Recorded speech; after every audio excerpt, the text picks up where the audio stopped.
నమస్కారం రఘురామకృష్ణ గారు. నమస్తే అంజీ గారు.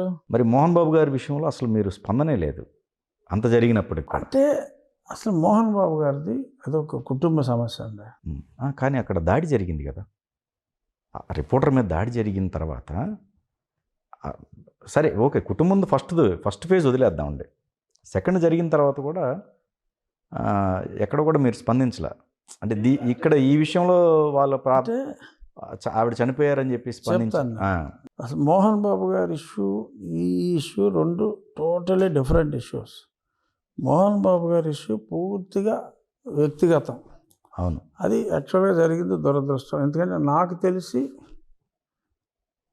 పిల్లల్ని ఎంతో డిసిప్లిన్డ్గా స్ట్రిక్ట్గా పెంచిన వ్యక్తి మోహన్ బాబు గారు. మోహన్ బాబు అంటేనే డిసిప్లిన్. సినిమా షూటింగ్లకు ఎవరైనా లేటుగా వచ్చినా ఆయన సహించడం, ఇక క్రమశిక్షణలో టాప్. నేను మోహన్ బాబు గారు అత్యంత క్లోజ్, బావా అని పిలుచుకుంటాం, చాలా క్లోజ్.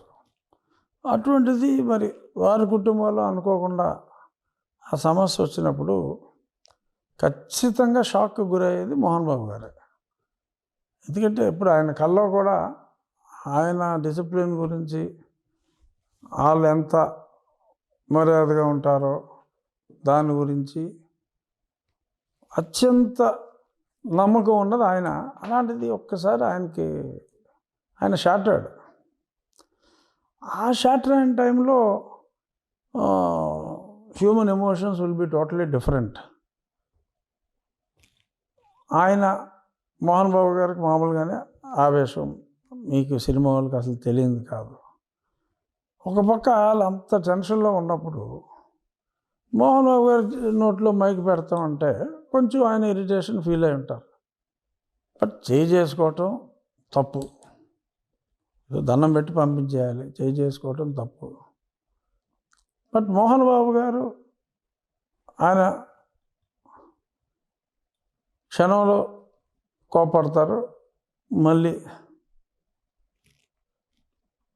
వెంటనే ఈ రియలైజెస్ అండ్ ఎంత చిన్నవాడైనా అరే సారీ రా, నేను తప్పు చేశాను అని చెప్పే వ్యక్తిత్వం.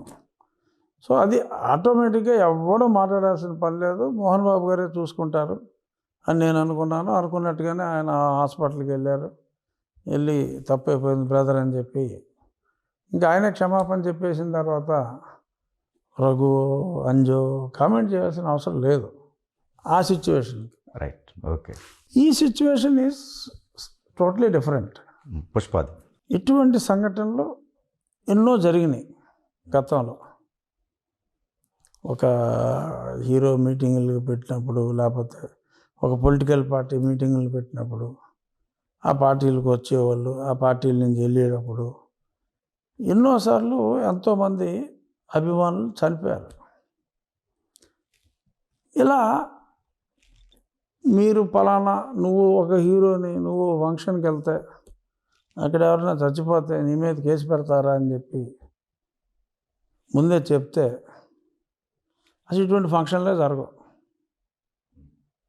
ఎవరు తీసుకుంటారండి రిస్క్?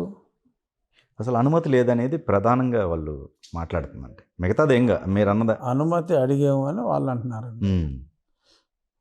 సభలకు అనుమతి ఇచ్చిన సభల్లో ఇలాంటి ఇన్సిడెంట్ జరిగితే పోలీసుని అరెస్ట్ చేస్తారు మీరు?